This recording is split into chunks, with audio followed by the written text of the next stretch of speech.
une dernière intervention qui est celle des étudiants de l'Institut Agro.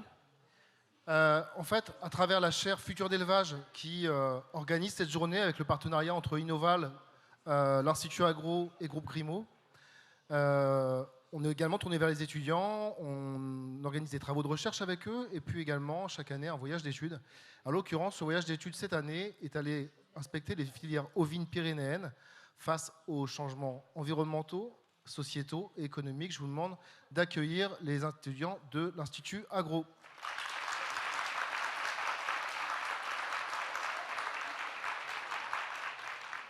Alors, vous n'êtes que 3 sur scène, mais il y a beaucoup plus de monde derrière, hein, c'est ça ?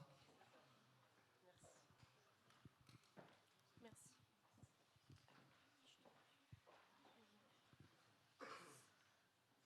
Donc déjà, merci de nous accorder un temps de parole pour du coup vous présenter notre sujet d'étude qui, comme vous l'avez dit, c'est basé sur la filière ovine. Et donc nous, on s'est intéressé sur l'aspect des 3 piliers donc, de la durabilité, en se posant la question des filières ovines pyrénéennes face aux changements environnementaux, sociétaux et économiques. Donc c'est un projet qui a été réalisé par 23 étudiants de 2 parcours différents. Il y a d'un côté les masters mention biologie agrosciences, parcours sciences de l'animal pour l'élevage de demain, et d'un autre côté les ingénieurs agronomes qui sont spécialisés en sciences et ingénierie des productions animales. Donc c'est un projet d'étude qualitatif, c'est-à-dire qu'on s'est basé sur des entretiens pour notre travail. Alors donc du coup déjà un premier tour d'horizon de ce qu'est la filière ovine française. Ça représente en tout un petit peu plus de 64 000 élevages et il faut savoir qu'il y a seulement un peu plus de 17 000 élevages professionnels, c'est-à-dire avec plus de 50 brebis. Et la filière ovine, elle est découpée en 2 sous-filières, si je peux dire. D'un côté, on a la filière ovine qui est laitière, avec plus de 6 500 élevages et 3 principaux bassins de production. On a le bassin Roquefort, le bassin Pyrénées-Atlantiques et la Corse.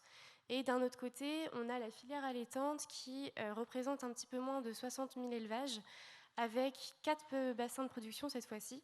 Il y a la Nouvelle-Aquitaine, l'Occitanie, l'Auvergne-Rhône-Alpes et la Provence-Alpes-Côte d'Azur. Et nous, dans notre projet, on s'est intéressé pour la filière laitière aux Pyrénées-Atlantiques parce que ça représente 39% de la production. Et du côté allaitant, on s'est intéressé à la Nouvelle-Aquitaine et l'Occitanie parce que ça représente 43% de la production de la filière ovine allaitante. Donc du coup, pour être durable, la filière ovine, elle doit faire face à divers enjeux.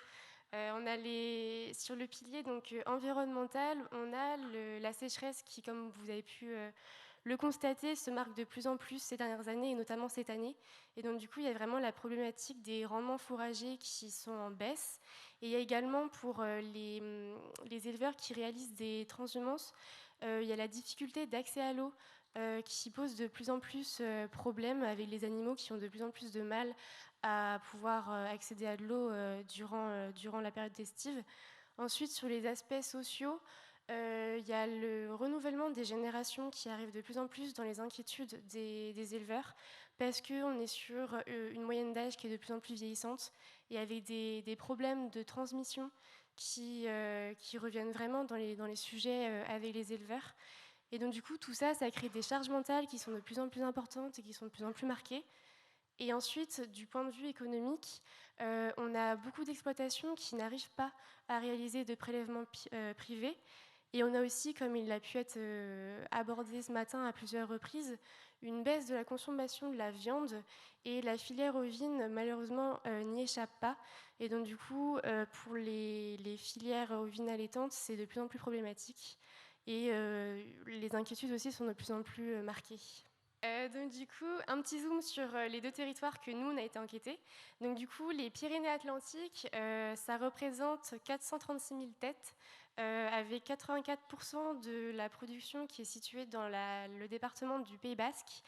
Et il y a 3 races locales majeures. On a les manèges tête rousse et manèges tête noire, et également les basco-bernaises.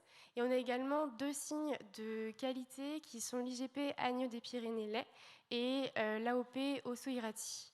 Et du point de vue des Pyrénées centrales, on est sur 163 000 têtes donc en 2019.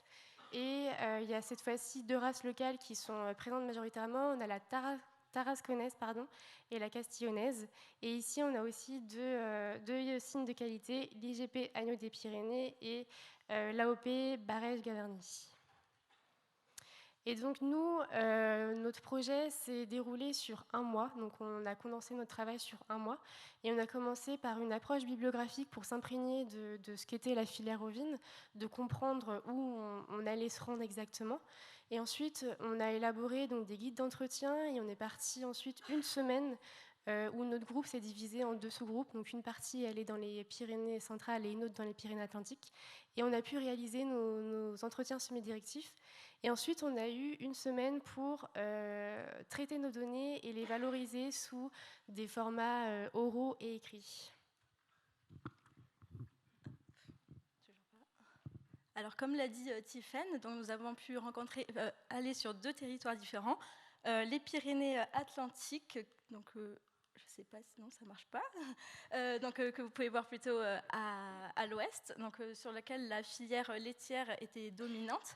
Nous avons pu rencontrer sur cette filière laitière un total de 8 acteurs de l'amont, 8 éleveurs et 6 acteurs de l'aval.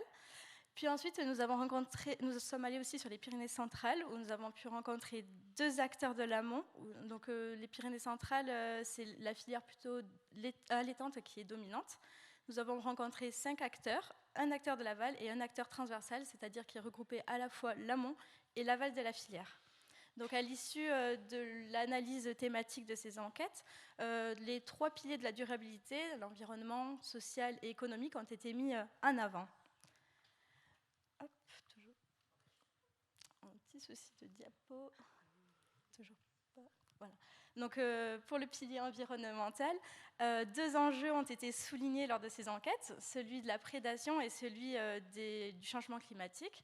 En ce qui concerne la prédation, celle-ci peut avoir un fort impact sur le pâturage. Donc, les éleveurs que nous avons rencontrés sont de plus en plus réticents face à la pratique du pâturage à cause de la prédation. Et celle-ci peut impacter l'entretien des paysages qui sont de moins en moins entretenus. Et du coup, ces derniers se ferment. Et donc, cela influence également le tourisme indirectement, donc, pour le ski, la randonnée. Donc, l'État a mis en place des solutions, donc des subventions ou même des aides pour la protection des troupeaux avec des aides pour la mise en place de bergers, mais également des indemnités face aux pertes liées à la prédation. En ce qui concerne le deuxième enjeu cité lors de ces entretiens, celui du changement climatique, ce changement climatique donc, peut nuire à la santé du troupeau donc, parce qu'il a été constaté une augmentation de la résistance des parasites, mais également peut nuire à la reproduction puisque celle-ci se fait essentiellement en semences fraîches sur ce territoire-là et la qualité des semences peut être modifiée suite aux fortes températures. Il a été aussi également constaté une baisse de la disponibilité en eau et une baisse de la disponibilité des ressources alimentaires. Donc, face à la canicule de l'été dernier, celle-ci, donc, les éleveurs ont évoqué une baisse de la disponibilité en eau et une baisse du rendement. Donc, pour cela, des pratiques ont été mises en place chez les éleveurs enquêtés, donc, comme la mise en place du pâturage tournant ou encore une adaptation du chargement pour une meilleure gestion fourragère, mais également une mise en place de réservoirs d'eau, de panneaux photovoltaïques et une réflexion autour de l'agroforesterie. Donc pour le second pilier mis en place, voilà, donc c'est le pilier social. Donc 3 constats ont été faits. Donc le premier constat, celui de la transmissibilité des exploitations. Donc selon l'IDEL, 50% des exploitants en brebis allaitantes ont plus de 50 ans et 43% en brebis laitières.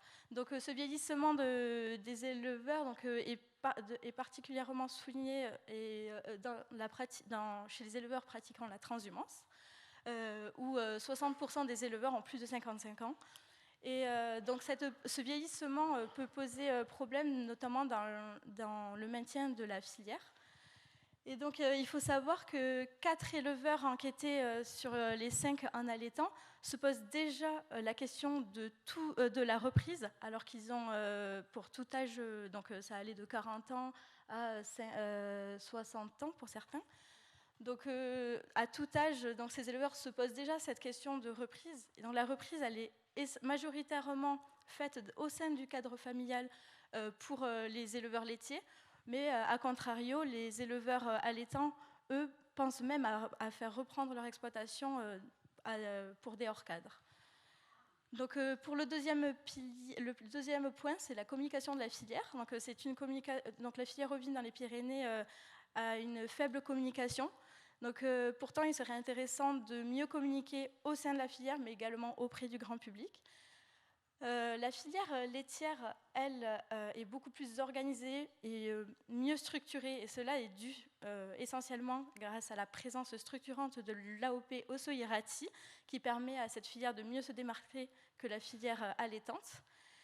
Et la filière ovine en général donc, a une image idéalisée, mais c'est une image qui est mal communiquée. Et il a été souligné lors des enquêtes qu'il faudrait davantage travailler sur cette image de la filière pour mieux communiquer auprès du grand public. Le dernier point, c'est celui des attentes sociétales. Donc 21 acteurs parmi les 31 que nous avons pu rencontrer se sentent de plus en plus concernés par ces attentes sociétales.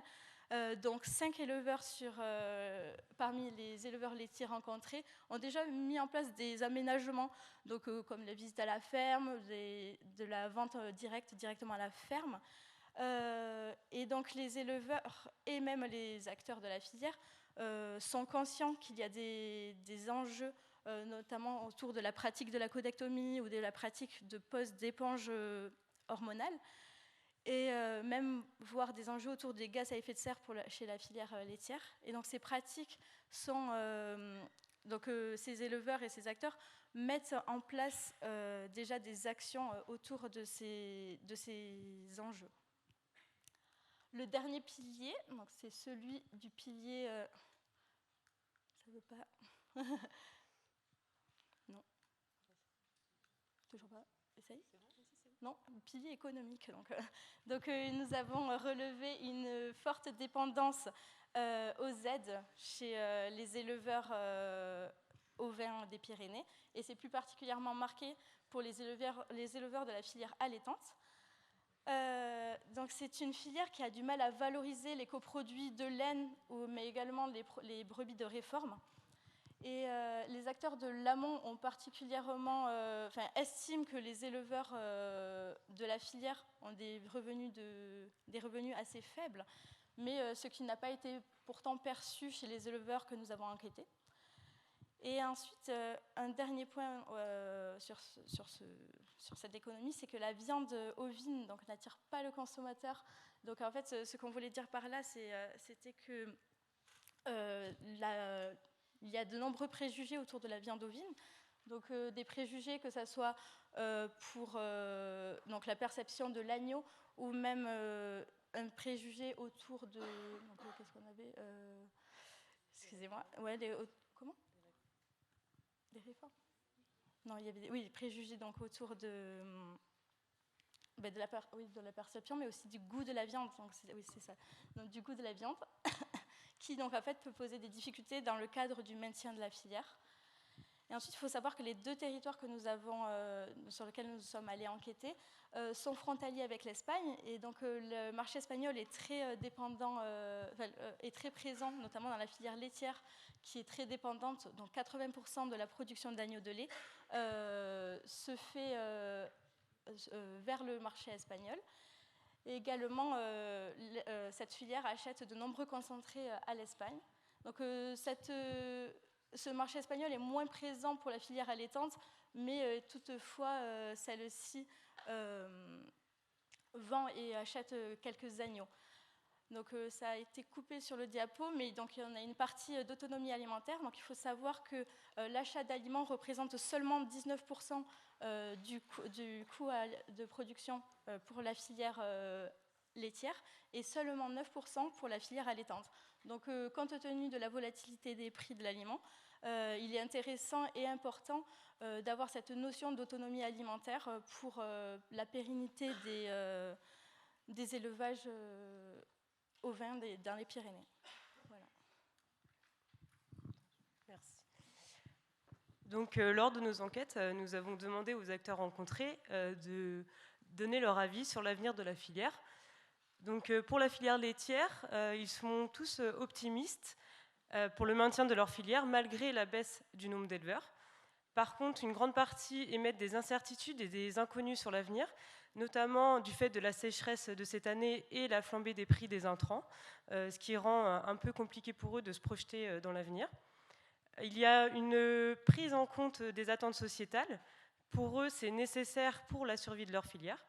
Par contre, la filière allaitante est en majorité confiante pour leur avenir, car pour elle, elle a toujours su s'adapter.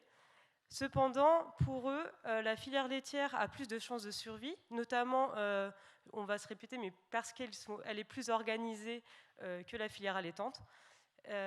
Et donc, pour eux, il manque une structuration dans leur propre filière pour être plus serein dans l'avenir. Donc, nous avons trouvé judicieux de nous, étudiants, donner notre avis sur l'avenir de ces filières. Donc, pour ce faire, chacun de nous avons donné des notes pour les 2 filières et les 3 piliers de la durabilité. Donc, ces résultats sont représentés sur ces 3 graphiques. Donc, avec en bleu ce qui concerne la filière laitière et en vert la filière allaitante. Donc, c'est des échelles de notation et les cercles gris sont les effectifs étudiants ayant choisi cette note. Donc, pour la durabilité sociable, la filière laitière a de meilleures notes que la filière allaitante. Ceci peut s'expliquer parce qu'elle est mieux organisée, comme on a pu le dire, mais aussi parce qu'elle a plus de possibilités de s'ouvrir au public, notamment avec la vente à la ferme, par exemple. En ce qui concerne la durabilité économique, la filière laitière a là aussi eu des notes plus importantes que la filière allaitante.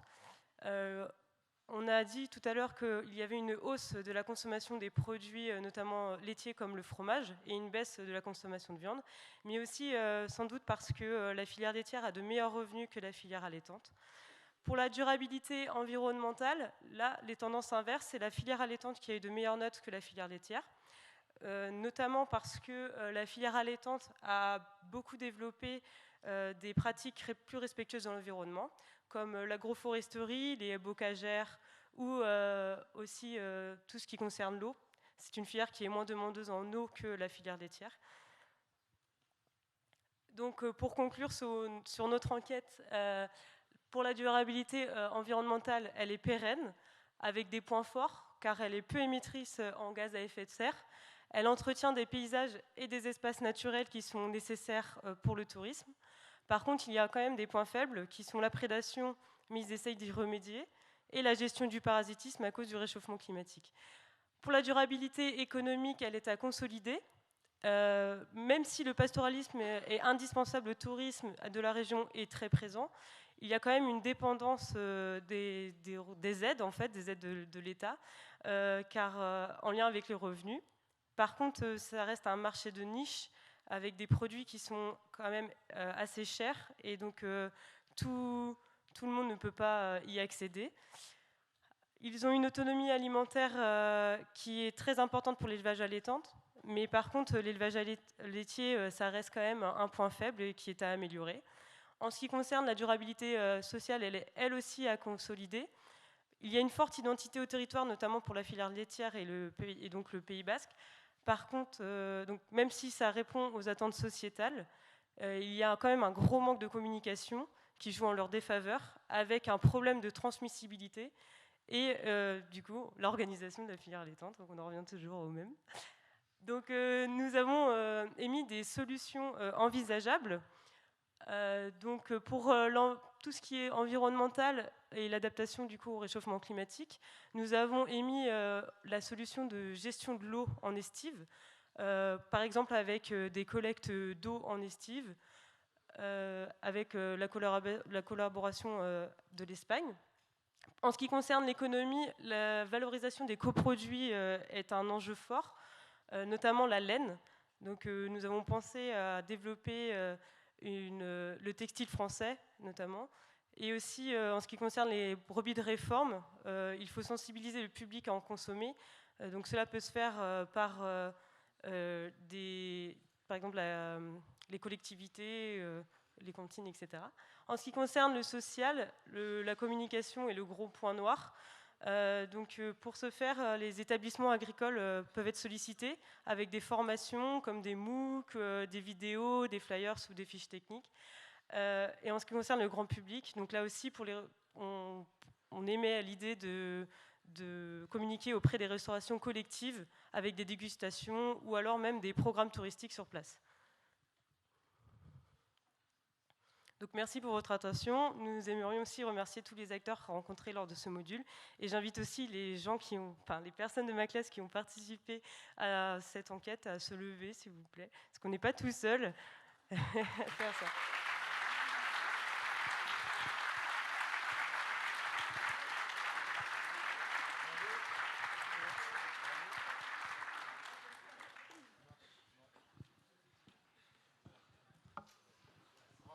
Et merci beaucoup pour cette analyse terrain des deux filières ovines bien exposées. L'année dernière, on se disait que les filières animales étaient très masculines. J'ai cru voir qu'il n'y avait que 2 garçons parmi les étudiants. Ça va les gars? Ouais. En tout cas, ravi de voir qu'effectivement il y a de la mixité qui s'opère dans nos filières également, qui sont souvent trop masculines. Et encore bravo pour cet exposé.